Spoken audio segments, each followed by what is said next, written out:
고린도전서 11장에 들어서서는 이제 공중예배에 대해서 이야기를 끌어가고 있습니다. 공중예배의 세 주제를 하나씩 풀어가는데 11장 2절부터 16절까지는 복장 문제에 대해서 이야기를 나누었어요. 여자들이 머리에 쓰는 것, 가리는 것이 옳으냐 그러냐라는 것에 대해서 복장의 문제를 가지고 공중예배 가운데 특별히 앞에 서는 사람들, 대표 기도자나 아니면 설교자나 이런 앞에 서는 사람들의 복장의 문제에 대한 것들이 위에 먼저 얘기했고요. 이제 오늘은 11장 17절부터 34절까지 성찬에 대한 이야기를 합니다. 그래서 오늘의 주제는 성만찬에 대하여라는 주제가 되겠습니다. 그리고 이제 공중예배 가운데 세 번째 성령의 은사들에 대해서는 이제 다음에 하도록 하겠어요. 그래서 공중예배, 우리가 함께 모여서 드리는 예배 가운데의 복장 문제가 첫 번째, 두 번째 오늘은 성만찬에 대해서. 그리고 이제 세 번째는 다음에 할 은사에 대한 일들이 되겠습니다. 그러면 오늘 이 17절부터 34절까지를 총 세 부분으로 나누어요. 첫 번째 부분은 문제를 이제 제기하는 겁니다. 그게 17절부터 22절까지 고린도 교회의 성찬 문제고요. 두 번째가 23절부터 26절까지 성찬의 의미를 말해 주는 거죠. 그래서 한번 우리가 나눠 보는 거예요. 그래서 17절부터 22절까지가 고린도 교회의 문제를 얘기하죠. 너희들의 주의 만찬을 먹을 수가 없다. 그 이유에 대해서. 그리고 이제 두 번째가 23절부터 26절까지 해서 성찬의 의미가 무엇인지 얘기하고요. 그래서 27절부터 34절까지 그래서 성찬을 어떻게 적용할 것이냐라는 이야기를 오늘 풀어가도록 하겠습니다. 먼저 17절부터 22절까지는 어떻게 시작하고 어떻게 닫냐 하면요. 17절에 보시겠습니다. 내가 명하는 이 일에 너희를 칭찬할까요? 안 할까요? 안 해요. 칭찬하지 않는데요. 22절 끝에도 이것으로 칭찬하지 않노라. 칭찬하지 않겠다라는 것으로 시작해서 나는 칭찬하지 않아 라는 말로 닫는 게 첫 번째 17절부터 22절이에요. 그러니까 이 문제는 지금 좀 심각한 겁니다. 너희가 그동안 잘한 것에 있어서는 내가 칭찬하지만 이 문제에 있어서는 내가 칭찬하지 않는다. 그러면 왜 칭찬하지 않느냐? 그 이유가 17절에 나오고 있습니다. 내가 명하는 이 일에 너희를 칭찬하지 아니하나니 왜냐하면 너희의 모임이 유익이 못되고 도리어 해로움이다. 모일 때마다 유익하라고 주신 건데 오히려 모일 때마다 해가 되고 있는 거죠. 하나님께서 우리에게 베풀어 주시는 예배, 은혜인 거죠. 하나님께서 그 예배 가운데 베풀어 주시는 성찬, 이것도 우리 유익을 위해서 제정해 주신 건데 이 성찬이 오히려 유익이 되지 못하고 어떻게 되고 있어요? 해로워지고 있는 거예요. 그러니까 이건 칭찬할 수가 없는 겁니다. 이 성찬은요 정말 귀한 거죠. 예수님께서 우리에게 제정하신 성례 두 가지가 있습니다. 거룩한 예식, 그 첫 번째가 성찬이고 또 하나가 세례죠. 그러니까 세례와 성찬은 예수님께서 주께서 직접 명령하시고 제정하신 우리 기독교가 지켜오는 성례가 해당하는 거예요. 그러니까 이 성찬이 그만큼 중요하기 때문에 주님께서 직접 제정해 주신 건데 그러면 이것이 유익이 되어야 하잖아요. 세례를 하는 것이 유익이 되어야 하고 성찬을 함께 나누는 것이 유익해야 되는데 교회가 모여서 성찬하는 일이 유익하지 못하고 오히려 해로워지고 있는 거죠. 여기에 대해서 칭찬할 수가 없는 겁니다. 그러면 왜 이들 가운데 이런 것이 유익이 되지 못하고 해롭느냐? 이 두 가지 본론에 대해서 얘기하는데 너희가 모일 때에 모여서 하는 일이 뭐냐 하면 첫 번째는 18절 19절 교회에 분쟁이 있고요. 파당이 있습니다. 교회 하나님께서 한 몸으로 부르신 교회 공동체의 분쟁의 문제에 대해서는 이미 1장부터 4장까지 얘기했어요. 그래서 너희들이 나눠져 있는 파에 대해서 분쟁에 대해서 얘기했는데 이 분쟁의 문제를 다시 끄집어 와서 성찬과 지금 결부시키는 이유는 성찬에 담겨있는 의미 자체가 한 떡덩어리이기 때문에 그런 거죠. 성찬은 주님께서 우리를 하나 되게 하셔서 한 몸으로 부르신 것을 잘 나타내는 것이 성찬이에요. 그러니까 이 떡은 이 분쟁이 될 수 없는 거죠. 왜냐하면 주께서 우리를 한 덩이로, 한 몸으로, 한 지체로 우리를 각각 부르셔서 예수님의 몸된 교회가 되게 하셨으니까. 그래서 주님의 떡을 떼며 잔을 마실 때마다 우리는 이 한 덩어리임을 기억하는 건데, 여기에 분쟁이 있으니 이 성찬과 다시 직접적인 연관이 되는 겁니다. 그래서 이게 유익이 안 되고 오히려 해로워지고요. 두 번째 이유는 20절부터 22절에 나오는 거예요. 자, 20절, 21절에서 만찬의 표현이 두 가지가 나오는데, 먼저 20절에 그런즉 너희가 함께 모여서 주의 만찬을 먹을 수 없다. 21절, 왜냐하면 먹을 때 각각 자기의 만찬을 먼저 갖다 먹기 때문이다, 그런 거죠. 두 가지 만찬이 나왔어요. 첫 번째 만찬은 20절에 누구의 만찬? 예, 주의 만찬. 두 번째는 누구의 만찬이요? 자기의 만찬. 이거는 뭘까요? 주의 만찬은 뭐고 자기의 만찬은 뭘까요?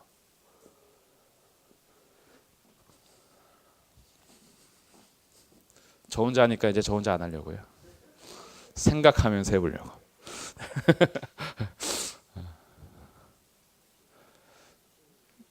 힌트를 드리겠습니다. 예수님께서 유월절 만찬식 하기 전에 뭘 하셨죠?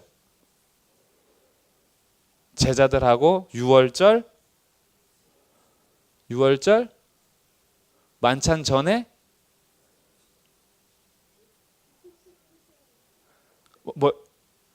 뭘 하셨어요? 세족식 이런 거 말고. 자, 그러면 예수님께서 만찬 하시기 전에 그동안 유월절에는 뭐 했을까요? 유월절에 모여서 뭐 하죠?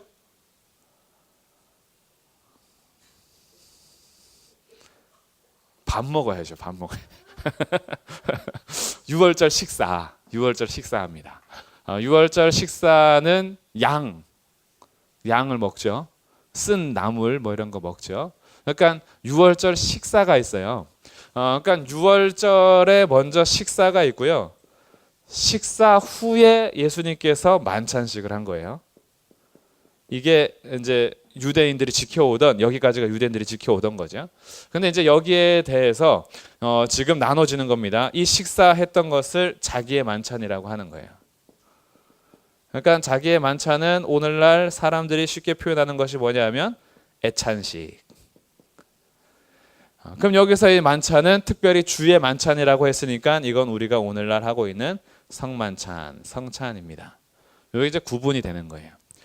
그러니까 이 교회가 모여서 뭐 했냐면요, 각각 자기의 만찬을 가지고 왔어요. 우리 도시락 싸던 시대를 생각하시면 되겠어요. 도시락 싸서 모여서 함께 식사하던 그런 자리가 유월절 식사 자리로 이제 한번 볼 때, 교회가 함께 모일 때마다 이제는 유월절만 드리지 않죠. 유월절 1년에 한 번씩만 그러는 것이 아니라 매번 모일 때마다 이들이 집에서 먹을 것을 싸가지고 오는 거예요. 그래서 교회에 모여서 함께 식탁에 자리를 나누는 것, 이것이 자기의 만찬이에요. 그러니까 도시락 개념인 거죠. 이것이 오늘날 애찬식의 개념이고요. 이거하고 구분되는 것이 주의 만찬이에요. 그럼 주의 만찬은 예수님의 몸과 피를 기념하는 떡과 잔을 떼는 식이 주의 만찬. 그래서 이걸 주의 만찬이라고 하죠. 이거는 주님께서 제정해 주신 만찬. 그러면 예배 자리에서 이거는 없을 수 있어요. 자기의 만찬은 있어도 되고 없어도 돼요. 그렇죠? 교회 모이면 꼭 밥을 먹어야 될까요? 안 먹어도 돼요. 밥이 문제야, 그렇죠? 항상 이 우리 모임의 자리에서 밥이 문제가 많이 되는데, 이 밥을 사실은 이거는 뭐 나중에 교회 전통 속에서 모여서 식사를 할 수도 있고 안 할 수도 있는 문제고요. 그러나 주의 만찬은 누가 정하신 거예요? 주님이 정하신 거기 때문에 교회는 이 만찬식은 끊임없이 지켜왔습니다. 언제까지 지켜왔냐 하면 종교개혁 때까지는 쭉 지켜왔어요. 근데 종교개혁 때는 이 만찬이요, 미신화가 됐어요. 중세 때.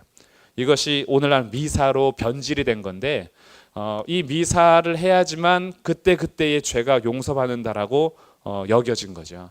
그러니까 하나님의 말씀은 안 가르치고, 말씀은 가지고 있지도 못하게 하고, 말씀을 읽지도 못하게 하니까 이 사람들이 말씀에 대해서 모르니 성화, 그림이죠. 성상 조각들 이런 것들이 많이 발전돼 가지고 그냥 그림 보면서 은혜 받는 거예요.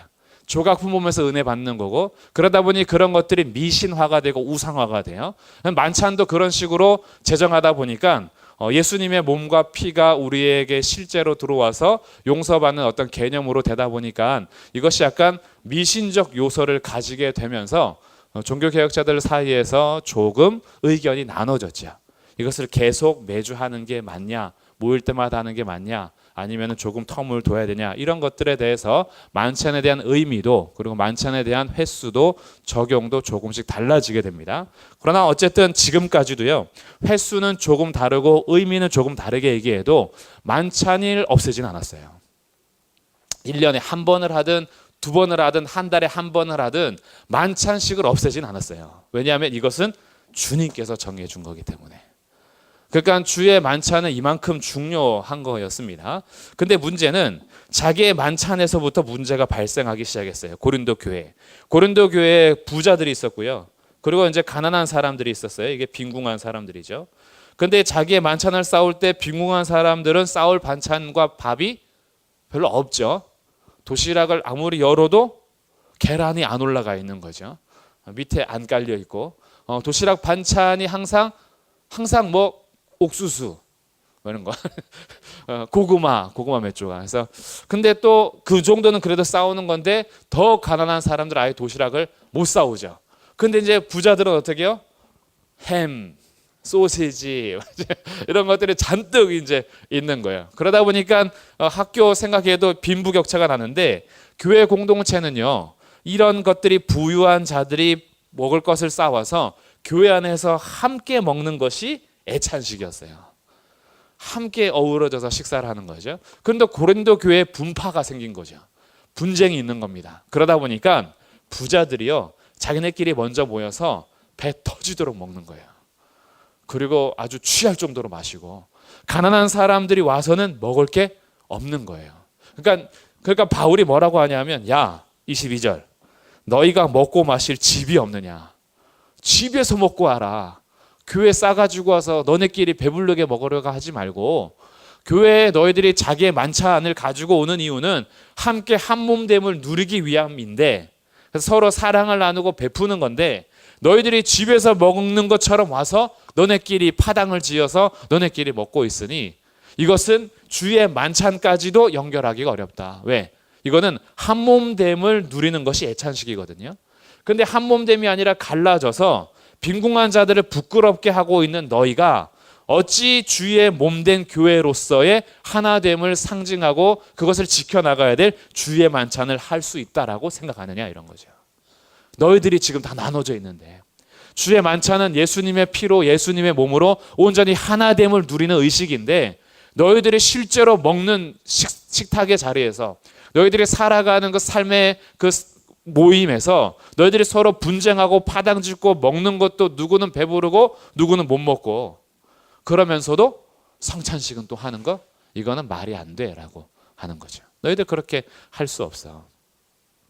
부자들은 이때 당시에는 계층이 있으니까요. 계급이, 그 계층이 있으니까 부자들은 아무래도 일을 잘 안 하겠죠. 일은 누가 해요? 노예들, 종들, 이런 사람들이 가난한 사람들에 속하겠죠. 그러니까 계층적으로도 높은 사람들, 부자들, 이런 사람들은 별로 일이 없어요. 그러니까 시간도 많아요. 그분들은 미리 오는 거죠.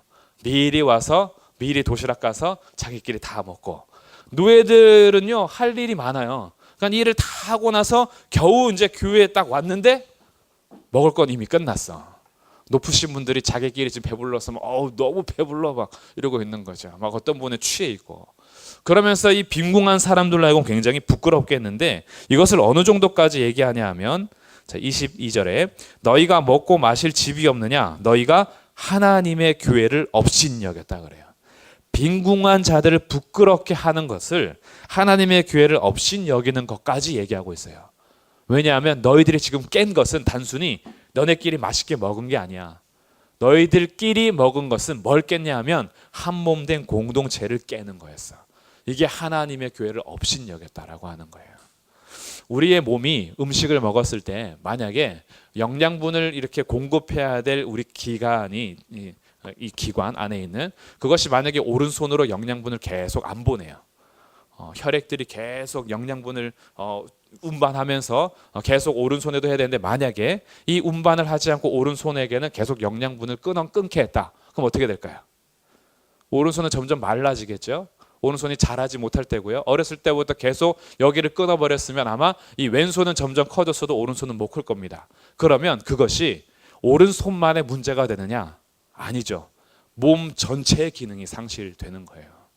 오른발에다가 영양분을 공급하지 않았다. 그럼 오른발만 부끄러운 게 아니에요. 오른발의 부끄러움과 못먹음 때문에 몸 전체의 균형이 깨지는 거예요. 하나님의 교회에 너네끼리 먹고 마시는 것 빈궁한 자들만 부끄러운 게 아니야. 하나님 몸된 교회 전체가 지금 무너지는 거야. 이것을 업신여겼다라고 얘기하는 겁니다. 그러니까 단순히 먹는 문제를 가지고요.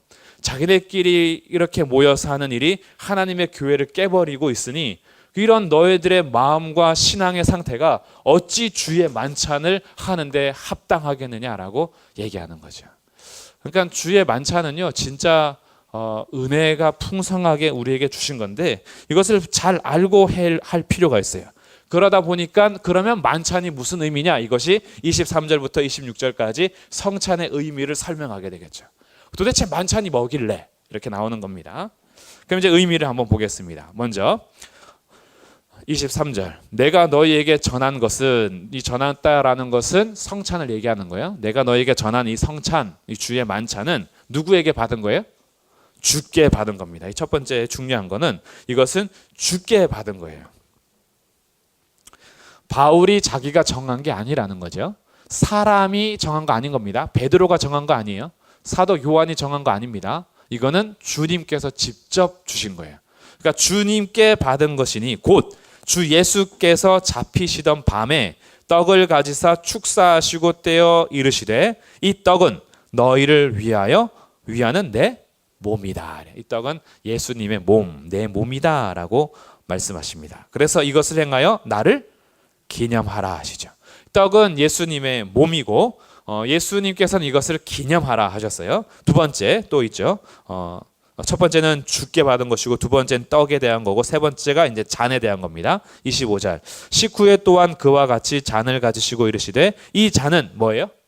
그렇죠. 내 피다 이래요. 내 피로 세운 새 언약이다 그래요. 새 언약. 새 언약이라고 말씀하신 이유는 옛 언약도 있다라는 거겠죠. 그러니까 예수 하나님께서 자기 백성들과 세운 언약이 있는데 이제는 이 언약이요 예수님의 피로서 새롭게 맺어졌다라는 거예요. 그러니까 하나님께 나아갈 수 있는 방법이 새롭게 열린 건데 그것이 바로 이 잔이 의미하는 거고 이 잔이 바로 내 피를 상징하는 거다. 그래서 이것을 행하여 마실 때마다 어떻게 해요? 나를 기념하라 라고 하는 거죠. 기념하다라는 것은 또 기억하다라는 의미가 될 수도 있어요. 그러니까 너희가 이 떡을 떼고 잔을 마실 때마다 내 몸과 내 피를 기념해라 라고 하는 겁니다. 그래서 이 26절 네 번째 떡을 먹으며 잔을 마실 때마다 즉 성찬식을 할 때마다 뭘 전해야 될까요? 주의 죽으심을 26절입니다. 주의 죽으심을 전하는데 언제까지요? 그가 오실 때까지. 그래서 성찬식 할 때마다 주의 죽으심을 그가 오실 때까지 전하는 것이 성찬이 가지고 있는 의미다. 그러니 이 성찬에 대해서요 너희가 분명히 기념해라. 두 가지를 기념해야 되는데 첫 번째는 내 몸을 기념하고 두 번째는 내 피를 기념해라. 그래서 이것을 보여주는 것이 떡이고 이것이 잔이다 라고 하고 있어요.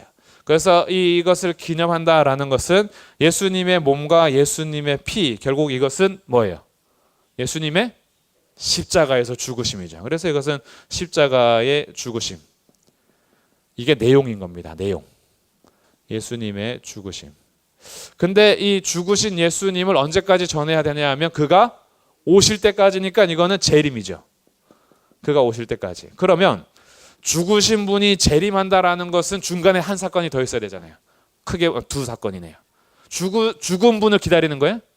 아니죠. 어떻게 했어요? 다시 살아났어요. 그러니까 내용은 없지만 사실은 여기는 부활의 의미가 있고요. 또 하나, 다시 오시려면 어떻게 하신 거예요?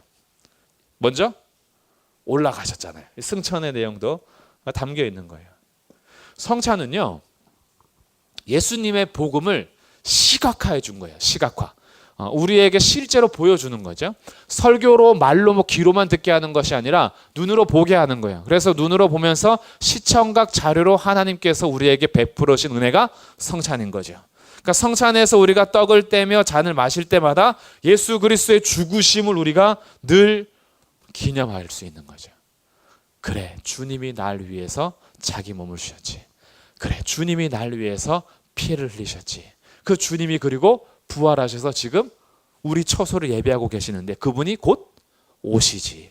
성찬할 때마다 우리들은요, 예수님께서 이미 행하신 일과 앞으로 오실 것 사이에서 죽으심을 기념할 뿐 아니라 오실 주님을 기다리는 믿음의 고백이 담겨 있는 거예요. 이것을 확인할 수 있는 자리가 성찬식이라는 거예요. 엄청난 거죠. 그러니까 성찬은 사실 복음의 내용을 압축하고 있는 시각 자료인 겁니다. 그래서 우리들이 이 성찬식을 할 때마다 우리들의 믿음의 상태가 예수님께 초점을 안 맞춰줄 수가 없어요. 예수님 그분의 십자가, 죽으심, 부활하심, 승천하심, 다시 오실 그 주님을 기다리면서 이 복음 때문에 우리가 주님 앞에 오늘도 있을 수 있다는 사실을 눈으로 확인하고 눈으로만 보는 것이 아니라 실제 먹어요. 그러면서 우리들은 주님을 기억하고 기념할 수 있는 것이 바로 성찬이라는 겁니다. 그렇기 때문에 이런 중요한 성찬을 너희가 어떻게 적용해야 되느냐, 이제 적용이 27절부터예요. 아주 좀 심각한 내용인데요. 이거는 우리가 성찬하는 자세가 얼마나 중요한지를 알려줍니다. 먼저 27절. 그러므로 누구든지 주의 떡이나 잔을 합당하지 않게 먹고 마시는 자는 주의 몸과 피에 대하여 죄를 짓는 것이니라. 사람이 자기를 살피고 그 후에야 이 떡을 먹고 이 잔을 마실지니. 첫 번째 적용은 자기를 살피라는 거죠. 자기를 살피라라는 것은 29절에 주의 몸을 분별하라는 거예요. 주의 몸을 분별하지 못하고 먹고 마시는 자는 자기의 죄를 먹고 마십니다. 자, 이제 우리가 성찬에 대해서 적용점이 나왔는데 이 성찬이 굉장한 중요한 의미가 있다 했어요. 성찬의 의미는 결국 누구를 증거하는 거예요? 주님이죠. 근데 주님의 특별히 주님의 죽으심, 주님의 십자가, 그 십자가 복음이 담겨 있는 것이 성찬인데 그 성찬 자체가 우리에게 전해줘요. 내용 자체를. 성찬식 앞에서 주님의 그 죽으심, 부활하심, 다시 오심이 우리에게 그대로 전달이 되는 거예요. 그럼 이 전달을 받은 우리들은 교회 공동체 안에서 우리를 부르신 주님이 우리를 하나로 부르셨다는 거 확인하죠. 그리고 우리들은 이 한 몸 된 공동체로서 주님의 복음을 증거할 한 몸 된 교회라는 것까지 확인이 되는 겁니다. 그러니까 성찬은 굉장히 중요한 거겠죠. 근데 이런 중요한 성찬을 할 때 그러기 때문에 너희가 첫 번째 해야 할 일이 있다면 너희의 몸을 자기를 살펴라. 근데 자기를 살펴라라는 건데 자기를 살피라는 말은 도대체 무슨 의미인가? 합당하게 먹고 마시라는 겁니다. 그러면 합당하게 먹고 마시려면 어떻게 해야 되느냐? 이것을 좀 알 필요가 있겠죠. 오늘은 크게 4가지 정도를 말씀드릴 거예요. 먼저 첫 번째, 합당하게 먹고 마시려면요. 1. 우리의 신앙과 우리의 공경함, 하나님을 향한 공경의 마음. 우리가 하나님께 합당한 신앙이 있어야 되고요. 그리고 공경의 마음이 있어야 돼요. 이 나를 위해서 죽으신 주님을 향한 신앙과 공경의 마음. 이거 없이 이거 그냥 한 잔 먹고 마시는 거지 이렇게 하면 안 돼요. 합당하지 않은 겁니다. 두 번째는요. 하나님을 향한 믿음과 형제들을 향한 사랑이 있어야 돼요. 우리가 이 떡을 떼고 잔을 마실 때요. 정말 하나님께서 우리 주라는 사실과 구원자라는 사실에 대한 분명한 믿음. 그렇기 때문에 성찬은 공적인 신앙 고백을 한 세례받은 자에 한해서 주는 이유가 그거예요. 사실은 세례 안 받아도 성찬식 할 수 있지 이렇게 할 수 있거든요. 그래서 가끔은 어린아이들 다 포함해서 이제 하기도 하죠. 그 한 몸 된 공동체로서의 의미를 살린다면. 그러나 이 성찬은 너무나 중요한 의미가 있기 때문에 공적인 신앙 고백을 하고 세례를 받은 자 한해서 하는 것이 안전합니다. 안전한 거죠. 그래서 이 믿음을 고백을 하고 더 나아가서 우리가 서로 한 가족이고 한 몸됨을 확인하는 형제에 대한 사랑이 있어야 되는 거예요. 여기에 대한 분명한 우리의 마음을 살필 필요가 있는 거죠. 세 번째는요, 성찬의 목적을 제대로 알아야 됩니다. 성찬의 목적은 주님의 죽으심이 그대로 나타나는 거예요. 그러니까 주님께서 우리를 구원하기 위해서 자기의 몸과 피를 주셨다라는 이것을 확인하는 성찬 예식. 그러니까 주의 복음을 믿지 않는 자들이요, 성찬식 참여하면 안 돼요. 목적이 분명히 알아야 되는 겁니다. 그러니까 마지막 네 번째는 자기의 죄를 회개하는 마음이 있어야 돼요. 근데 우리가 죄 중에는요, 내가 지금 알고 있는 죄가 있고 죄를 졌지만 또 모르는 죄도 있는데, 여기서 조금 더 구체적으로 말한다면 지금 깨달은 그 죄, 내가 아는 그 죄를 고백하고 자백해야 되는 회개가 필요한 거죠. 만약에 죄가 드러나고 죄를 알고 있음에도 불구하고 회개하지 않는다, 그럴 때 나오는 징계가 수찬 정지가 되는 겁니다. 왜냐하면 죄가 드러났어요, 공개적으로. 예를 들어서 자기 아내가 있는데 다른 여인과 음행을 했어요. 근데 이게 교회적으로 알게 됐어요. 그럼 교회는 그에게 수찬 정지하는 게 맞아요. 그 죄를 공개적으로 회개하고 참회의 모습을 보일 때까지. 이게 교회에서 나타나는 권징인 겁니다. 그럼 권징하는 이유는 뭘까요? 회개하고 돌아오게 하는 게 목적인 거죠. 그러니까 이 교회는요, 이 성찬이 진짜 중요했어요. 성찬 예식에서 이런 것들이 되지 않을 때 교회가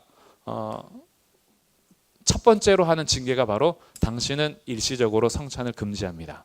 당신의 마음이 공경의 마음이 아니고 당신의 믿음이 온전하지 않습니다. 당신의 형제들의 사랑을 실천하지 않고 미워하고 용서하지 않음에 대해서, 성찬의 목적을 모르는 당신에게 당신의 그 죄를 여전히 회개하지 않음에 대해서 오히려 이 성찬식에 참여했다가는 당신의 죄를 먹고 마시는 것이기 때문에 당신을 보호하는 차원에서도 성찬을 금지하겠습니다. 이게 교회가 그 성도를 보호하는 권징이었어요. 오늘날에는 뭐 이렇게 잘 안 하죠. 그렇게 하면 뭐 여기만 교회냐 이러고 가버리던가, 아니면 뭐 요즘에 또 매주 성찬을 잘 안 하니까 교회들이. 그러니까 우리 교회는 사실은 참 유일한 조건을 가지고 있죠. 유리한 조건. 우리들은 온전히 만약에 교회를 온전히 세워가려고 한다, 그러면은 우리가 서로 이런 것들을 공감한 상태에서 교회가 나를 위해서 수찬을 정지하는 거지라는 마음이 된다면, 그러면 조금 더 우리가 교회를 거룩하게 세워갈 여지가 있겠죠. 근데 이것을 뭐 꼭 공개적으로 하지 않더라도 이거 우리가 살펴야 되는 거예요. 자기가 스스로 살펴야 되는 겁니다. 그래서 내가 성찬의 자리에 참여할 때 나를 잘 살펴야 돼요. 이게 어느 정도로 심각하냐 하면요, 30절 말씀을 보면요, 그러므로 너희 중에 약한 자와 병든 자가 많고 잠자는 자도 적지 아니하니. 이 30절 내용이 무슨 내용이냐 하면, 너희가 성찬을 분별하지 않고 주의 몸을 분별하지 않고 자기를 살펴보지 않고 성찬식에 참여했기 때문에 너희가 죄를 먹고 마심으로 나타난 벌이 뭐냐? 약해지고 병들고 잠잔다. 죽음에 이르기까지. 성찬을 제대로 참여하지 않았을 때 하나님께서 하시는 징계가 이 세 가지가 나온 거예요. 힘이 없어지고 병들고 잠자는 것까지. 그래도 예수님을 믿는 자라는 그 조건이 있기 때문에 그를 단순히 죽었다라고 안 하고 잠잔다 그러죠. 잠잔다라는 표현은 성도에게 하는 표현입니다. 잠자고 천국에서 일어날 테니까. 그러니까 이 성찬식에 잘못 참여했다라고 해서 구원이 그친다라고까지 보는 건 아니에요. 그러나 이것으로 인해서 징계가 일어날 정도로 심각하게 얘기하는 겁니다. 그러니까 살필 필요가 있죠. 내가 요즘에 혹시 자꾸 약해지고 내가 병이 좀 많아지고 내가 죽을 것 같은 건 혹시 내가 주님을 향한 이 믿음 생활을 온전히 하지 못하는 건 아닐까라고 스스로 살필 필요는 있어요. 모든 병듦이 다 그런 건 아니겠죠. 모든 약함이 그런 거 아니고 모든 잠자는 것이 다 그런 건 아닐 테지만, 그러나 우리들이 믿음 생활하면서 자기를 살필 필요가 있는 거예요. 그러니까 내 죄가 생각이 나면 버틸 게 아니죠. 내 죄는요, 고백하고 용서받는 은혜가 있는 거죠. 주님은 고백하는 모든 죄는 용서하시잖아요. 근데 이상하게 우리가 고집이 있어요. 주님과 밀당을 하죠, 자꾸. 이것까지 인정하자니 너무 자존심이 상해. 다 그렇게 사는데 이 죄는 고백하기 싫은 마음이 있어요. 알면서도 버티고 버텨봐야 나만 손해인 거 아는데도 이상하게 버티죠. 우리가 좀 그런 마음들이 많아요. 근데 이렇게 딱 성찬 앞에 섰을 때 주님이 나의 이런 이 고집, 회개하지 않는 고집 포함해서 나의 이런 옹졸한 마음, 이런 죄, 미워하고 사랑하지 않고 정말 존중하지 않는 이것까지도 이런 게 죄구나. 그래서 하나님 앞에 다시 그 마음을 돌이켜서 나를 살핀 다음에 이런 나를 받아주신 주님의 은혜에 감사함으로 참여하는 성찬이 주님께서 원하는 성찬인 거예요. 그러니까 내가 한 주 동안 보내면서 죄를 지었어요. 난 죄 지었으니까 성찬식 못하겠다, 이게 아니죠. 죄를 지은 그가 용서의 은혜를 누리는 것이 자기를 살피고 참여하는 성찬식에서 베푸시는 하나님의 만지심인 거예요. 그 성찬은 정말 우리에게 은혜로 주신 거예요. 은혜로. 그 십자가 앞에 설 수 있도록. 나의 자격이 아니라 주님의 자격 때문에 우리가 오늘도 하나님 앞에 나갈 수 있다는 것을 실제로 떡을 떼고 잔을 마시면서 몸소 체험할 수 있도록 하신 것이 성찬인 거죠. 그러니까 성찬은 우리에게 너무 중요한 거예요. 그래서 자기를 살펴야 되는 거고요. 찬양이 나오고 있습니다.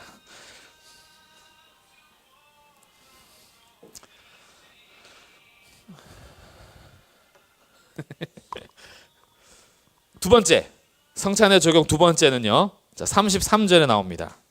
그런즉 내 형제들아 먹으러 모일 때에 어떻게 해요? 서로 기다려라. 서로 기다려라. 이거 뭘까요? 성찬식 앞에 서서 했던 거 있죠. 자기의 만찬식 할 때 기다리지 않고 먼저 모인 사람들끼리 막 먹었잖아요. 그러지 말고 기다려라. 기다리는 이유가 뭐예요? 우리 아직 한 몸 된 교회가 다 안 모였으니까. 우리끼리 배고프다고 먹지 말고. 그래서 배고프면 어떻게 해요? 집에서 먹고 와라.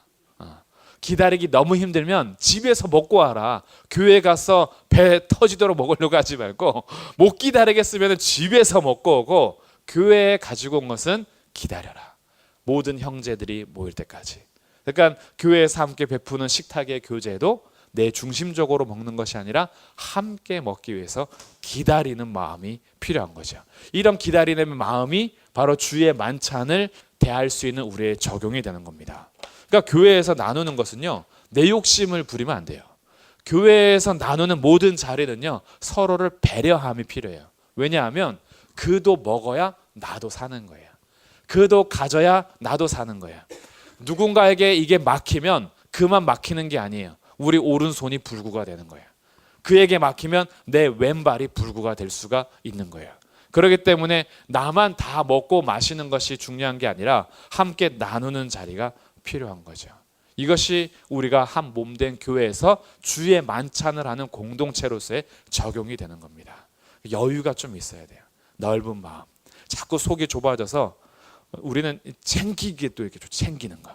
나는 챙겨줬는데 쟤는 안 챙겨줄 때 삐지는 거. 그거 말고 좀 이렇게 베푸는 거. 나는 괜찮아. 나는 한 3일 정도 굶어도 돼. 너는 3일 안 되고 너는 이틀밖에 못 굶잖아. 그러니까 너가 하루 더 먹어. 이렇게. 좀 이런 여유로의 마음, 배려하는 마음. 그러면서 기다리는 거.